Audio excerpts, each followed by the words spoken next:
ബഹുമാനപ്പെട്ട ഹൈക്കോടതി ആ വിഷയത്തിൽ നിഷ്കർഷിച്ചിരുന്നത് ഫണ്ടിന്റെ ദുരുപയോഗങ്ങൾ ഉണ്ടാവാതെ ഫണ്ടിന്റെ വരവേല കണക്കിൽ സുതാര്യമായി പരസ്യപ്പെടുത്തണം. 45 ദിവസമാണ് അതിന് കൊടുത്തിരിക്കുന്നത്. നിങ്ങൾ കണ്ടോളൂ, 45 ദിവസത്തിനുള്ളിൽ അതിന്റെ വരവേല കണക്കുകൾ പരസ്യപ്പെടുത്തും.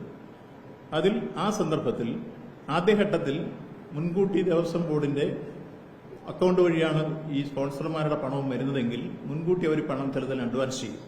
അത് അവരുടെ സ്പോൺസർമാരുടെ പണം വരുമ്പോൾ തിരിച്ചു വരവെച്ച് അത് ദേവസ്വം ബോർഡിന് ബാധ്യതയില്ലാതായി മാറും. ഇതാണ് അവർ വിശദീകരിച്ചത്. ആ രൂപത്തിൽ ഈ കാര്യങ്ങൾ വരും. 45 ദിവസത്തിനുള്ളിൽ മുഴുവൻ വരവേലവ് കണക്കും വരുമ്പോൾ നിങ്ങളുടെ ഈ സംശയമെല്ലാം ദൂരീകരിക്കും. ഒരു തരത്തിലുള്ള ചെലവുകളും മറ്റു രൂപത്തിൽ വരില്ല. ഇങ്ങനെയാണ് കാര്യങ്ങൾ തീരുമാനിച്ചത്.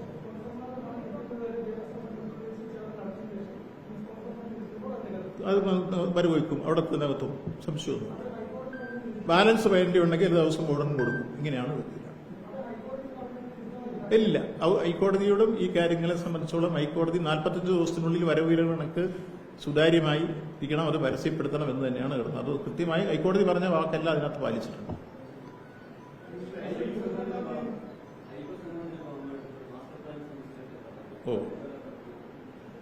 അയ്യപ്പ സംഗമത്തിന്റെ ഭാഗമായി 1033 കോടി രൂപയുടെ മാസ്റ്റർ പ്ലാനായിരുന്നു തിരുവനന്തപുരം എഞ്ചിനീയറിംഗ് കോളേജ് തയ്യാറാക്കി അവതരിപ്പിച്ചത്. വളരെ ഭംഗിയായി ചർച്ചയ്ക്ക് വേണ്ടി അവിടെ എല്ലാവരുടെയും മുമ്പിൽ അവതരിപ്പിച്ചത്. ഒട്ടേറെ വിദഗ്ധന്മാർ, ആർക്കിടെക്റ്റുകൾ, എഞ്ചിനീയർമാർ, അതേപോലെ തന്നെ ഉന്നതരായിട്ടുള്ള മറ്റ് ഭരണരംഗത്തെ ആളുകൾ, ഇവരെല്ലാം ചേർന്ന് അത് ചർച്ച ചെയ്തു. ബഹുമാനായ മുൻ chief secretary K Jayakumar IAS ആയിരുന്നു അതിന്റെ മോഡറേറ്ററായിരുന്നു. അദ്ദേഹം അത് സംബന്ധിച്ച് ആശയം ആദ്യം അവതരിപ്പിച്ചു. ഒട്ടനവധി പ്രമുഖരായിട്ടുള്ള ആളുകളെല്ലാം ആ ചർച്ചയിൽ പങ്കെടുത്തു. ക്രിയാത്മക നിർദ്ദേശങ്ങൾ വന്നു. അത് പലതും ക്രോഡീകരിച്ചിപ്പോൾ റിപ്പോർട്ടായിട്ടുണ്ട്. രണ്ടാമത്തെ കാര്യം, ആഗോള അയ്യപ്പ തീർത്ഥാടന കേന്ദ്രം എന്ന് വെച്ചാൽ ആഗോള ഒരു പിൽഗ്രിം ടൂറിസ്റ്റ് സെന്ററാക്കി ഇതിനെ മാറ്റണം.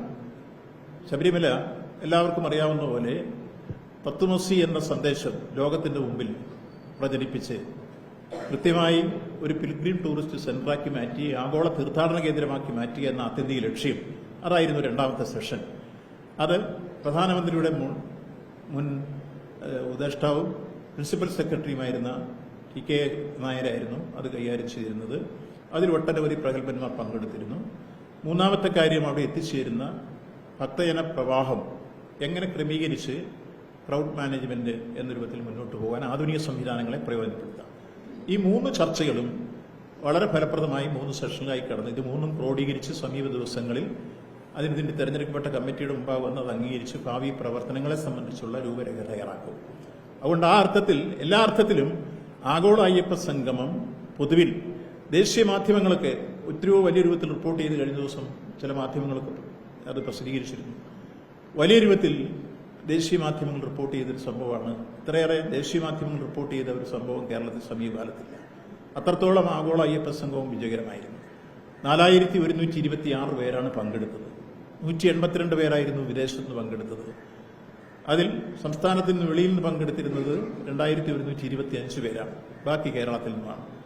ഓരോ ജില്ല തിരിച്ചും ഓരോ സംസ്ഥാനം തിരിച്ചും ആരൊക്കെ വന്നു എന്നുള്ളത് കൃത്യമായി രേഖപ്പെടുത്തി ഞങ്ങൾ അന്ന് തന്നെ പത്രസമ്മേള നടത്തിയിരുന്നു. ആദ്യം നമ്മൾ ലക്ഷ്യമിട്ടത് 3000 പേരായിരുന്നു. ആ 3000 പേരെന്നുള്ള സ്ഥാനത്ത് 5000-ൽ പരം പേർ രജിസ്റ്റർ ചെയ്തു. മുഴുവൻ പേരെയും പങ്കെടുപ്പിക്കാൻ പറ്റാത്തതുകൊണ്ടാണ് പിന്നീട് കുറെ ആളുകൾക്ക് തിരിച്ച് മെസ്സേജ് കൊടുക്കാറുള്ളത്. പക്ഷേ അത് കഴിഞ്ഞും കുറെ ആളുകൾ കൂടി പിന്നെ വന്നു. അങ്ങനെയാണ് 3000 എന്നുള്ളത് മാറി 4126 പേരായി അത് മാറിയത്.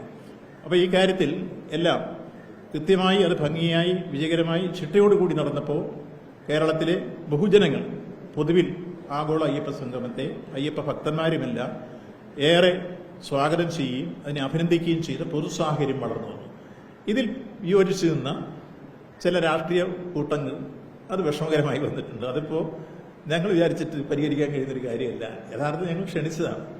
ക്ഷണിച്ചിട്ട് വരാതിരുന്നതിന് ശേഷം പിന്നെ കുശുമ്പ് പറഞ്ഞിട്ട് കാര്യമുണ്ട്.